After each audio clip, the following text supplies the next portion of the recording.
Hello friends, আসসালামু আলাইকুম। কেমন আছেন সবাই? আশা করি সবাই অনেক ভালো আছেন। রোমান এডিট চ্যানেলে আপনাকে স্বাগতম। বন্ধুরা, আজকে আমি দেখাবো অ্যাডোবি ইলাস্ট্রেটর সফটওয়্যার ইউজ করে কীভাবে অ্যালফাবেটিক ডিজাইন ক্রিয়েট করবেন সে বিষয়ে। কম্পিউটার স্ক্রিনে যে ডিজাইনটি দেখতে পাচ্ছেন, এই ডিজাইনটি আমি অ্যাডোবি ইলাস্ট্রেটর সফটওয়্যার সাহায্যে ক্রিয়েট করে দেখাবো। এই কাজটি শিখতে ভিডিওটি প্রথম থেকে শেষ পর্যন্ত দেখুন, আর ভিডিওটি ভালো লাগলে ভিডিওতে একটি লাইক করবেন আর আমার চ্যানেলটি সাবস্ক্রাইব করে পাশে থাকবেন।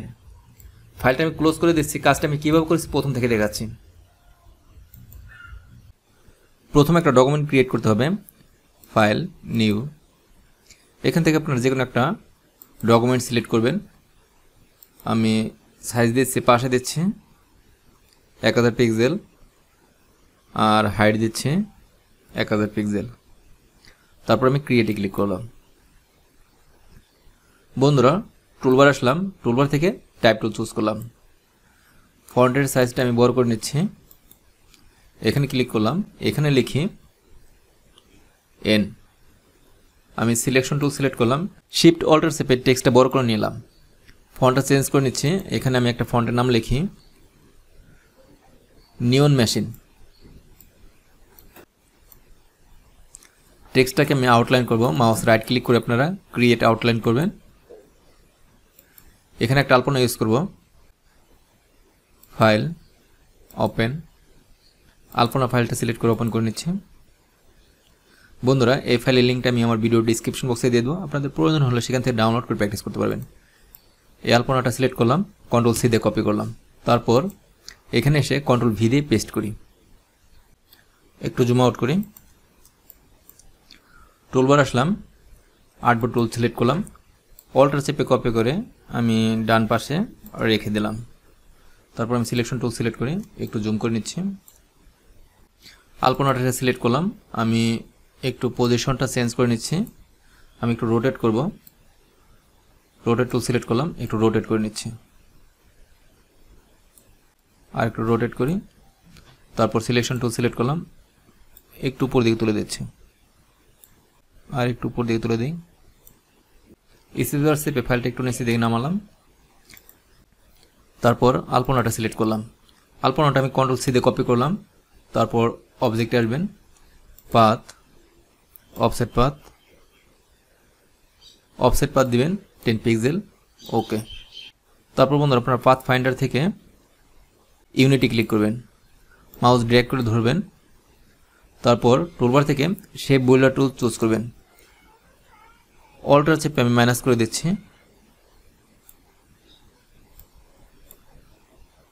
এই অংশগুলো মাইনাস করে দেবেন, এই অংশগুলো দরকার নেই।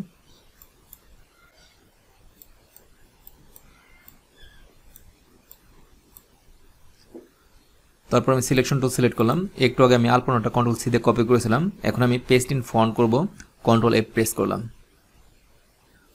বন্ধুরা, আমি এই অংশটা ধরলাম, কালার চেঞ্জ করে দিচ্ছি। আমি গ্রেডিয়েন্ট কালার দিব। এখানে ক্লিক করলাম। তারপর এখানে ক্লিক করি। এখানে আমি ডবল ক্লিক করলাম। আমি রেড কালার দিব। আমি রেড কালার চুজ করি।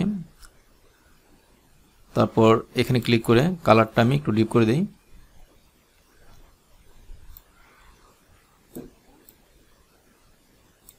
তারপর এই পাশে আমি ডবল ক্লিক করলাম।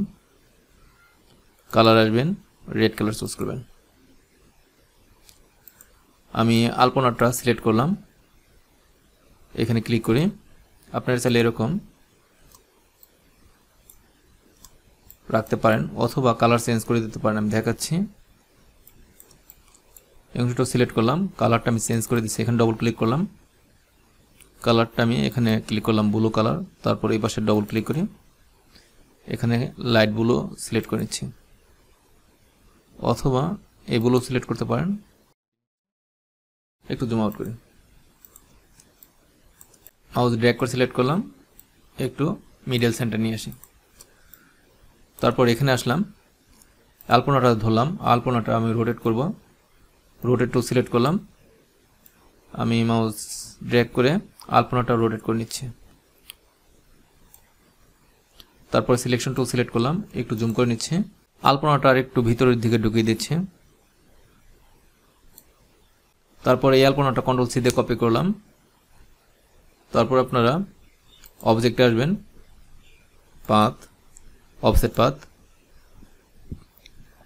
10 পিক্সেল, ওকে।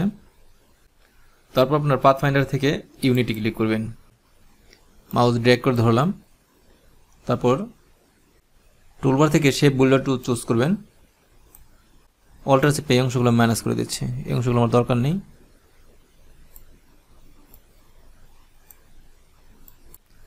তারপরে সিলেকশন টুল সিলেক্ট করলাম। একটু আগে আমি আলপনাটা কন্ট্রোল সি দিয়ে কপি করেছিলাম, এখন পেস্ট ইন ফন্ট করব, কন্ট্রোল এফ প্রেস করলাম। এই অংশটুকু ধরলাম, একটু জুম আউট করি। টুলবার থেকে আইডেপা টুল চুজ করবেন, তারপর এই রেড অংশে ক্লিক করবেন, সেম টু সেম কালার হয়ে যাবে। তারপর আমি আলপনাটা ধরলাম, এখানে ক্লিক করবেন। চাইলে আপনারা এরকম এক কালারও রাখতে পারেন, অথবা এখান থেকে আপনার কালার চেঞ্জ করে দিতে পারেন। এখানে আমি ডবল ক্লিক করলাম, আপনার পছন্দের যে কোনো কালার দিতে পারেন, যে কোনো কালার।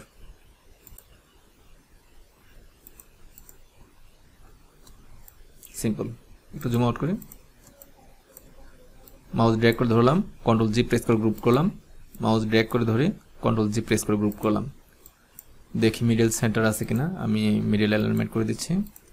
তারপর এই অংশটুকু ধরলাম, মিডল অ্যালাইনমেন্ট করে দিচ্ছি। স্পেস বার চেপে ফাইলটা আমি বাম পাশে নিয়ে আসলাম, টুলবার আসলাম, আর্টবোর্ড টুল চুজ করলাম, অল্টার চেপে এই আর্টবোর্ডটা কপি করে ডান পাশে আনলাম। তারপর আমি সিলেকশন টুল সিলেক্ট করি, এই শেপটা ধরলাম, গ্রুপ অবস্থা আছে, মাউস রাইট ক্লিক করে আমি আনগ্রুপ করলাম। এই অংশটুকু আমার দরকার নেই, সিলেক্ট করলাম, কিবোর্ড থেকে ডিলিট প্রেস করে ডিলিট করে দিলাম। টুলবার আসলাম, টুলবার থেকে টাইপ টুল চুজ করলাম, ফন্টের সাইজটা বড় করে নিচ্ছি। এখানে ক্লিক করলাম, এখানে লিখি এ। তারপর আমি সিলেকশন টুল সিলেক্ট করলাম, শিফট অল্টার চেপে বড় করে নিচ্ছি, ফন্টটা চেঞ্জ করে নিচ্ছি।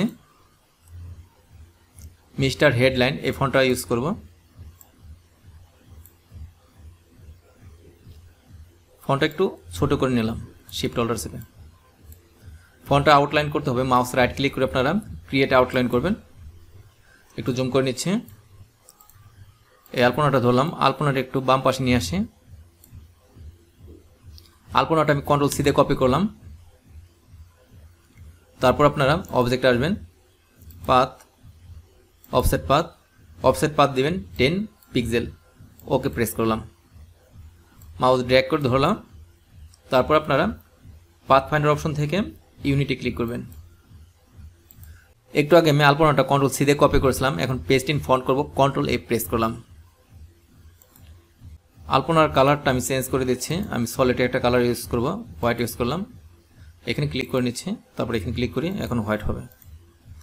একটু জুম আউট করি, এই অংশটুকু সিলেক্ট করলাম।